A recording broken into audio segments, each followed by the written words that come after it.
জীবন risk নিয়ে দাঁড়িয়েছি চাঁদাবাজদের বিরুদ্ধে। শুনেছি আব্দুল মান্নান ভাই বলেছেন এখানেও নাকি চাঁদাবাজি হয়, এখানেও নাকি জমিদার আছে।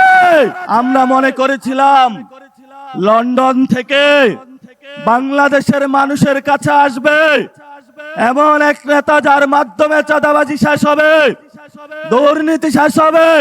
গত 15 বছরে আমার বিএনপির ভাই বোনেরা নির্যাতিত হয়েছিল, নয়া পল্টনের অলিগলিতে তাদের রক্তস্রাত হয়েছিল।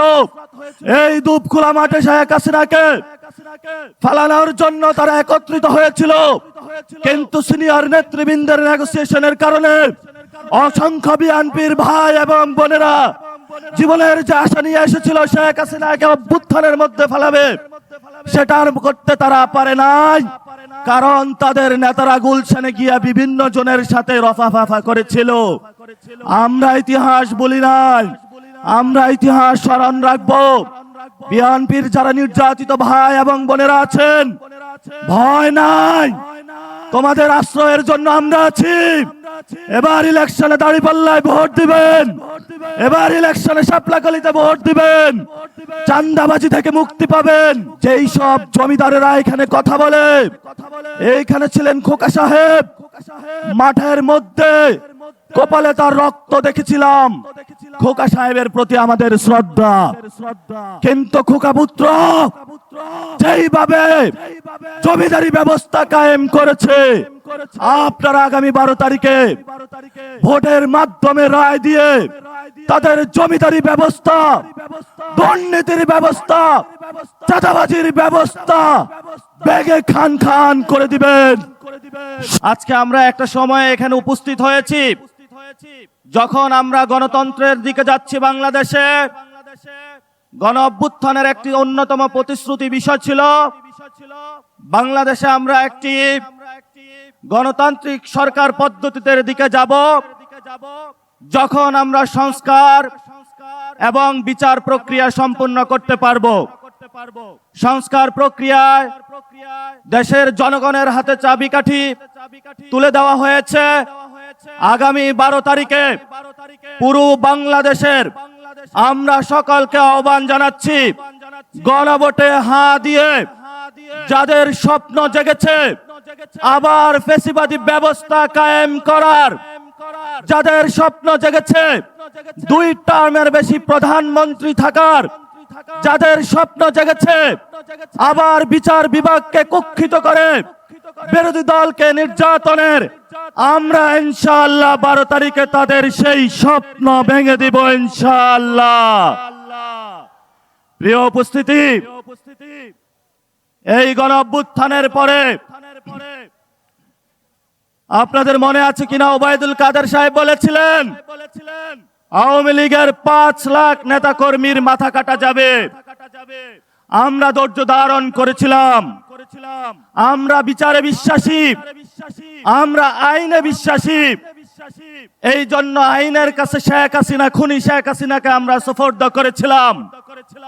বাংলাদেশে তার ফাঁসির রায় হয়েছে, কিন্তু আমাদের পার্শ্ববর্তী একটি দেশ যারা গত 50 বছর আপনার সন্তানকে হত্যা করেছে, আমার ভাইকে গুম করেছে, আমাদের প্রত্যেকটি জীবনের মধ্যে সাংস্কৃতিক, রাজনৈতিক, অর্থনৈতিক পরাধীনতা চাপিয়ে দিয়েছিল, যারা আমাদের ভাইকে প্রতিনিয়ত সীমান্তে যাওয়া মাত্র গুলি করে হত্যা করছে, যারা প্রাণ প্রকৃতির আমাদের নদীগুলো শুকিয়ে দিচ্ছে, যারা বাংলাদেশের মানুষের উপরে বৃদ্ধাঙ্গুলি দেখাচ্ছিল, তাদের আশ্রয়ে হৃষ্টপুষ্ট হয়ে আগামীর 12 তারিখের ইলেকশনকে বানচাল করার জন্য সেই খুশি হাসিয়াকে আশ্রয় দিয়ে বাংলাদেশের মানুষের বিরুদ্ধে তারা প্রতিনিয়ত ষড়যন্ত্র করে যাচ্ছে।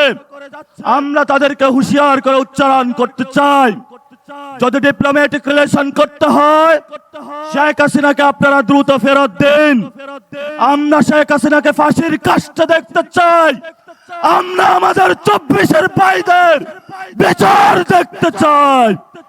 আজকে এখানে শহীদের বাবা রয়েছে, আমাদের অসংখ্য ভাই এখনো হসপিটালে কাতরাচ্ছে, কারো চোখ নাই, কারো হাত নাই, তারা অপেক্ষা করছে শেখ হাসিনা বিচারের কাস্টে ঝুলবে, বাংলাদেশ নতুন করে দাঁড়াবে, বাংলাদেশ গণ অভ্যুত্থানের যে স্পিরিট আছে তা নিয়ে নতুন ভাবে এগিয়ে যাবে। কিন্তু দুঃখের বিষয় আমরা কি দেখতে পেলাম? আমরা মনে করেছিলাম লন্ডন থেকে বাংলাদেশের মানুষের কাছে আসবে এমন এক নেতা যার মাধ্যমে চাঁদাবাজি শেষ হবে, দুর্নীতি শেষ হবে, সন্ত্রাস শেষ হবে। কারণ গত 15 বছরে আমার বিএনপির ভাই বোনেরা নির্যাতিত হয়েছিল, নয়া পল্টনের অলিগলিতে তাদের রক্তস্রাত হয়েছিল। এই দুপখোলা মাঠে শেখ হাসিনাকে ফালানোর জন্য তারা একত্রিত হয়েছিল, কিন্তু সিনিয়র নেতৃবৃন্দের নেগোসিয়েশনের কারণে অসংখ্য বিএনপির ভাই এবং বোনেরা জীবনের যে আশা নিয়ে এসেছিল শেখ হাসিনাকে অভ্যুত্থানের মধ্যে ফেলাবে, সেটা করতে তারা পারে নাই। কারণ তাদের নেতারা গুলশানে গিয়া বিভিন্ন জনের সাথে রফাফাফা করেছিল। আমরা ইতিহাস বলি নাই, আমরা ইতিহাস স্মরণ রাখবো। বিএনপির যারা নির্যাতিত ভাই এবং বোনেরা আছেন, ভয় নাই, তোমাদের আশ্রয়ের জন্য আমরা আছি। এবার ইলেকশনে দাঁড়িপাল্লায় ভোট দিবেন, এবার ইলেকশনে শাপলাকলিতে ভোট দিবেন, চাঁদাবাজি থেকে মুক্তি পাবেন, দখলদারি থেকে মুক্তি পাবেন, সন্ত্রাস থেকে মুক্তি পাবেন। সর্বোপরি যেটা আমাদের সহযোদ্ধা ইনসাফের কথা বলেছিলেন, দুর্নীতির বিরুদ্ধে দাঁড়িয়েছিলেন আমাদের ভাই শহীদ ওসমান হাদি, দিনের দুপুরে তাকে গুলি করে হত্যা করা হয়েছিল। এই ইন্টারিম গভর্নমেন্ট মুসাব্বিরের খুনি শুটারদেরকে বের করতে পারে, কিন্তু আমার ওসমান হাদির এই পর্যন্ত কারা খুন করেছিল, বিচার ব্যবস্থা কি হবে, বাংলাদেশের মানুষের সামনে এখন স্পষ্ট রূপরেখা দেয়নি। আমরা মনে করি এতে রাষ্ট্রের গভীর ষড়যন্ত্র রয়েছে। আমরা অপেক্ষা করছি, আমরা আগামী 12 তারিখে গণভোটে হাঁকে জয়যুক্ত করে, দাঁড়িপাল্লাকে জয়যুক্ত করে, শাপলাকলিকে জয়যুক্ত করে, ঘড়ি মার্কাকে জয়যুক্ত করে, ছাতা মার্কাকে জয়যুক্ত করে আমার ভাই ওসমান হাদির প্রতিশোধ নিব এবং ইনসাফের রাজত্ব কায়েম করব ইনশাআল্লাহ। প্রিয় ভাইরা, শেষ কথা, জীবন রিস্ক নিয়ে দাঁড়িয়েছি চাঁদাবাজদের বিরুদ্ধে। শুনেছি আব্দুল মান্নান ভাই বলেছেন এখানেও নাকি চাঁদাবাজি হয়, এখানেও নাকি জমিদার আছে, এখানেও নাকি সন্ত্রাস আছে, দুর্নীতি আছে। 12 তারিখে আপনারা রায় দিবেন। যেই সব জমিদারেরা এখানে কথা বলে, এইখানে ছিলেন খোকা সাহেব, মাঠের মধ্যে কপালে তার রক্ত দেখেছিলাম। খোকা সাহেবের প্রতি আমাদের শ্রদ্ধা, কিন্তু খোকা পুত্র যেইভাবে জমিদারি ব্যবস্থা কায়েম করেছে, আপনারা আগামী 12 তারিখে ভোটের মাধ্যমে রায় দিয়ে তাদের জমিদারি ব্যবস্থা, দুর্নীতির ব্যবস্থা, চাঁদাবাজির ব্যবস্থা ব্যাগে খান খান করে দিবেন।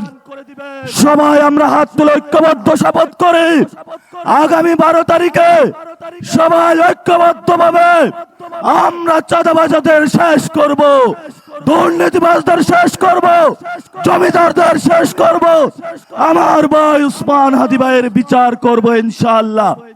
ভালো থাকবেন, দোয়া করবেন, ইনশাআল্লাহ 11 দলীয় জোটের জয় হবে, আমরা সরকার গঠন করব ইনশাআল্লাহ। আসসালামু আলাইকুম ওয়া রাহমাতুল্লাহি ওয়া বারাকাতুহু। মানবতার মুক্তির আন্দোলন বাংলাদেশ জামাত ইসলামীর কর্তৃক আয়োজিত ঢাকা 6 আসনের সংসদ সদস্য পদপ্রার্থী ডক্টর আব্দুল মান্নান ভাই, তার আয়োজনে আজকের এই সুবিশাল সমাবেশে প্রধান অতিথি হিসেবে উপস্থিত রয়েছেন বিশ্ব ইসলামী আন্দোলনের অন্যতম প্রধান ব্যক্তিত্ব মানবিক নেতা ডক্টর শফিকুর রহমান উপস্থিত রয়েছে। 10 দলীয় ঐক্য জোটের অন্যান্য নেতৃবৃন্দ, প্রিয় সাংবাদিক বন্ধুগণ, সংগ্রামী উপস্থিতি, আসসালামু আলাইকুম ওয়া রাহমাতুল্লাহি ওয়া বারাকাতুহু। আগামী 12ই ফেব্রুয়ারি বাংলাদেশে ইনশাআল্লাহ একটি নতুন সূর্যের উদয় হবে। আধিপত্যবাদের বিরুদ্ধে মানুষ তাদের রায় দিবে, ইনসাফের পক্ষে মানুষ রায় দেওয়ার জন্য মুখিয়ে আছে। নিঃসন্দেহে বাংলাদেশে জুলাই পরবর্তী শহীদের রক্তের বিনিময়ে যে নতুন বাংলাদেশ গড়ার স্বপ্ন আমরা দেখছি, সেই ন্যায় এবং ইনসাফের বাংলাদেশ গড়ার জন্য আজ বাংলাদেশের প্রত্যন্ত অঞ্চল পর্যন্ত মানুষ জাগ্রত হয়েছে, জেগে উঠেছে। আপনারা দেখতে পেয়েছেন বাংলাদেশের শিক্ষাঙ্গনগুলোতে আজ বস্তাপচা সব রাজনীতিক ধ্যান ধারণা থেকে এই তরুণ প্রজন্ম বের হয়ে এসে যারা কথা এবং কাজের মধ্যে মিল রাখতে পারে, যারা প্রতিশ্রুতি এবং কর্মের মাঝে কোনো ফারাক রাখে না, সেই ছাত্র সংগঠনগুলোকেই তারা বাছাই করে নিয়েছে। কোনো ব্যক্তি নয়, কোনো দল নয়, ব্যক্তিত্বকে বাছাই করার ক্ষেত্রে ছাত্ররা, তরুণ সমাজ আজ প্রতিশ্রুতির দিকে তাকিয়ে রয়েছে। কারা তাদের কথার মাধ্যমে এই সমাজকে গড়তে চায়, কাজের সুনিপুণ কৌশলের মধ্য দিয়ে এ দেশকে এগিয়ে নিয়ে যেতে চায়। পুরাতন সেই বস্তা পচা সেই সংস্কৃতি সভ্যতা বক্তব্যের মধ্য দিয়ে জাতির মধ্যে এই বিভাজন মানুষ আর চায় না। নতুন বাংলাদেশে দুর্নীতি মুক্ত, সন্ত্রাস চাঁদাবাজ মুক্ত একটি বাংলাদেশ গড়ার জন্য এদেশের মানুষ যেভাবে ফুঁসে উঠেছে, বদ্ধপরিকর হয়েছে, আমাদেরকে প্রতিটি ঘরে ঘরে গিয়ে জুলাইয়ের এই প্রেরণাকে ধারণ করে এই নতুন বাংলাদেশকে গড়ে তোলার জন্য জনগণের কাছে আমাদের কথাগুলো বলতে হবে। জুলাই বিপ্লব পরবর্তী জুলাই সনদের আইনি ভিত্তি হ্যাঁ ভোটের পক্ষে আমাদের রায় দিয়ে জনগণের কাছে আমাদের কথাগুলো তুলে ধরতে হবে। এই দেশে আর কোনো ফ্যাসিবাদ যেন পুনর্বাসিত না হয়, সুখী সমৃদ্ধশালী আর ইনসাফের একটি বাংলাদেশ আমরা গড়ে তুলবো ইনশাআল্লাহ। সকলকে সেই বাংলাদেশ গড়ে তোলার এই কাজে অংশগ্রহণের উদাত্ত আহ্বান জানিয়ে আমার কথা শেষ করছি। আসসালামু আলাইকুম ওয়া রাহমাতুল্লাহি ওয়া বারাকাতুহু।